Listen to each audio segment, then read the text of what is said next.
Hello and welcome to your daily crypto news. So before we go any further, make sure you're a subscriber to our channel so you can enter our contest to win a nano ledger and $50 worth of cryptocurrency. Already trying to get some ideas for the next contest. It'll be starting, of course, in 2 weeks when this one ends. If you guys got any ideas, and don't say something like 10 Bitcoins because it's not going to happen. But in all seriousness, let me know what you guys would like to win for being part of our channel. We appreciate all the engagement. So on CoinMarketCap right now, the market cap is $333 billion. Bitcoin dominance is 38.1%. It's going up. Bitcoin is down almost 3.5% today. So yesterday, instead of getting the Sunday dip, we got the Sunday rise. And when I woke up and it was $7,700, thought maybe this is, where things are going to start. I did a video last night, of what I think my top cryptos in June will be. And I was excited about where things were going to go. And then, of course, today I wake up and we're right back in the same spot.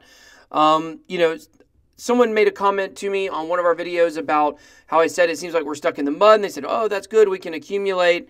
Well, I think we've now been in a bear market long enough that most people who are in cryptocurrency do not have unlimited supplies of money. And so, you can only buy with new money until you run out of new money. And, so I don't know what the deal is. I don't know why we're not going up.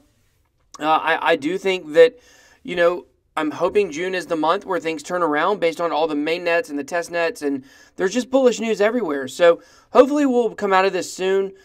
There are some people that think the 6th might be a good day based on some chart reading. So we'll just have to see. I'm not a technical analyst, so as I tell you guys all the time, so I'm not 100% sure.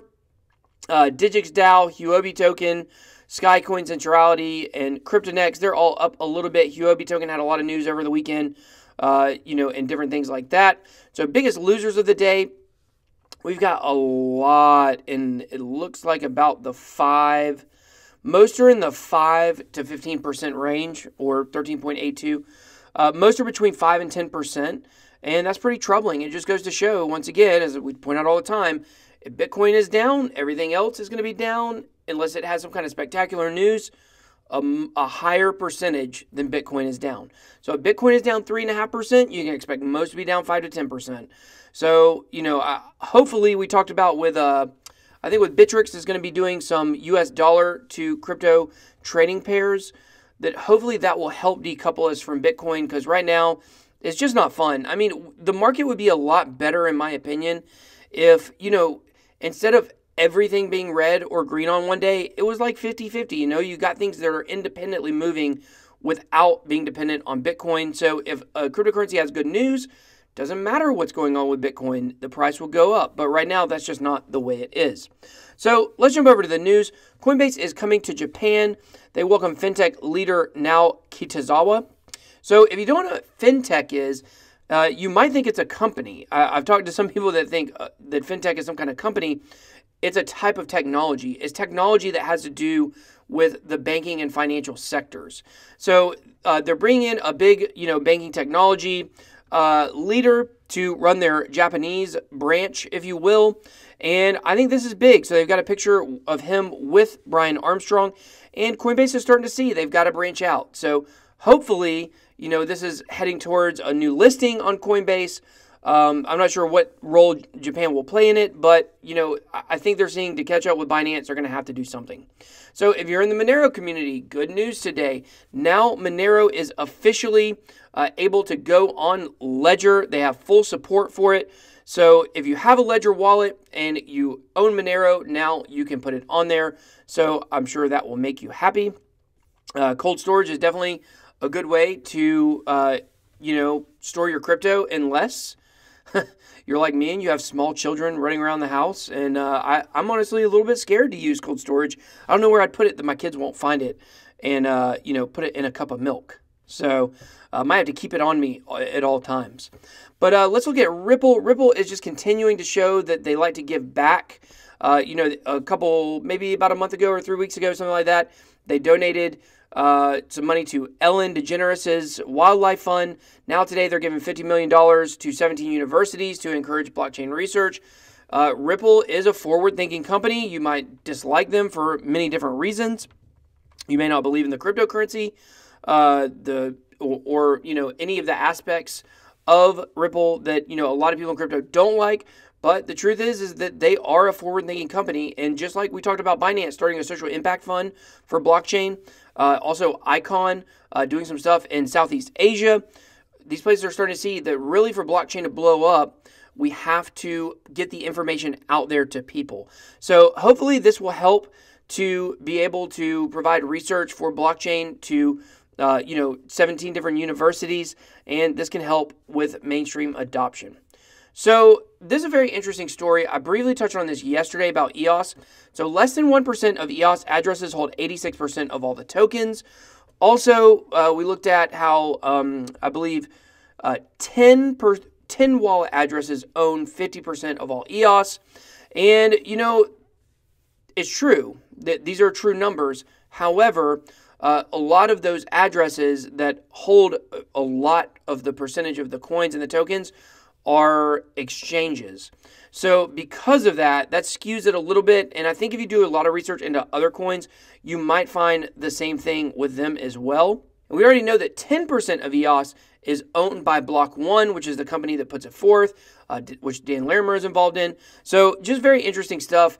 When you hear something like this, at first, it's almost like fake news. Fake news gets the name fake news, not necessarily because it's not true, but because of the way it's spun. And so if you're a fan of EOS, it's spun in a way that makes you think it's okay that those numbers are real.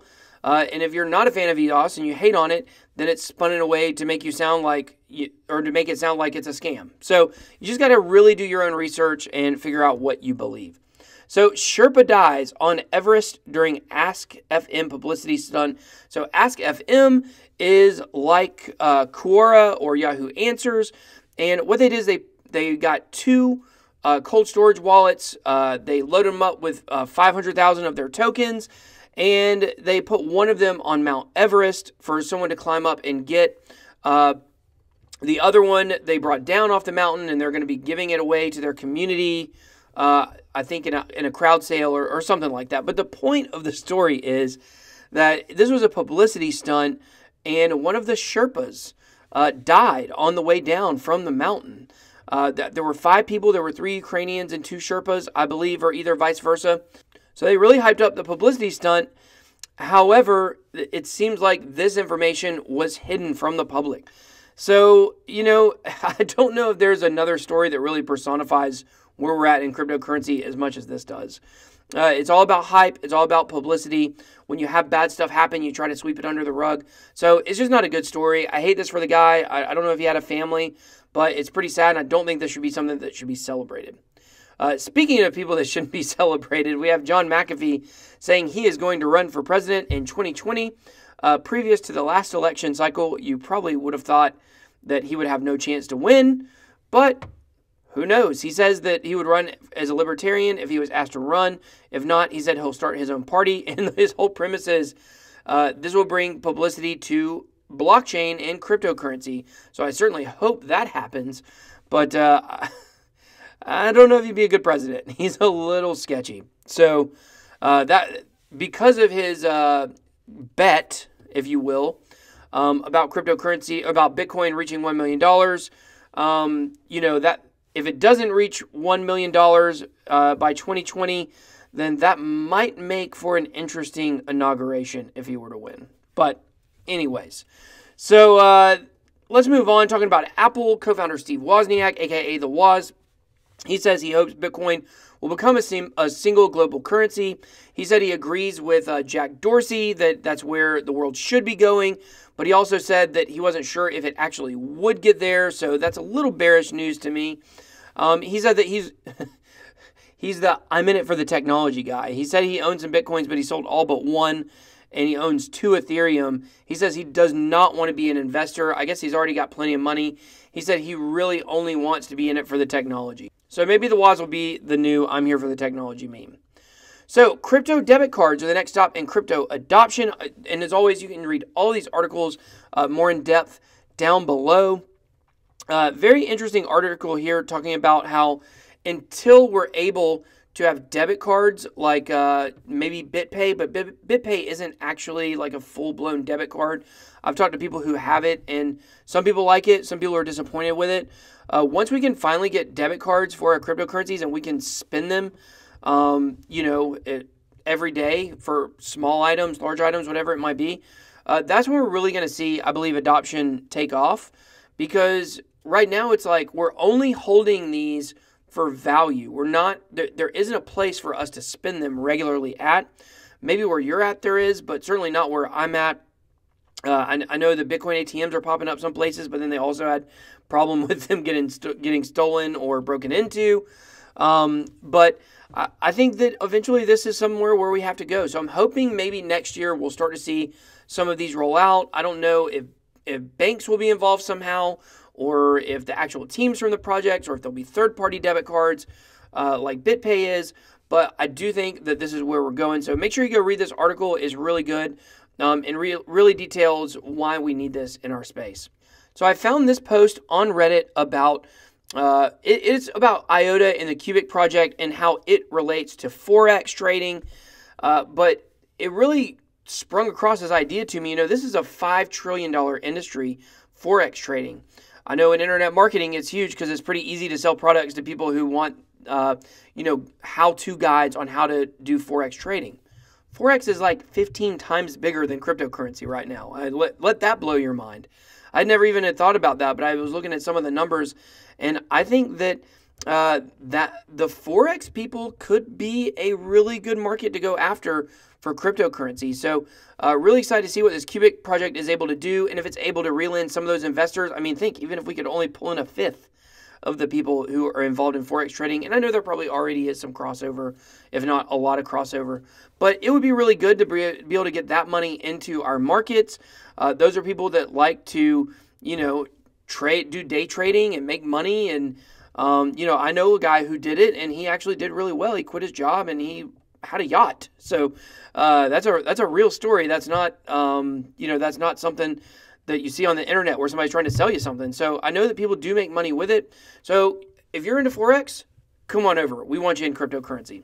So don't forget to smash that like button. That's all the news we got for you today. Become a subscriber to our channel.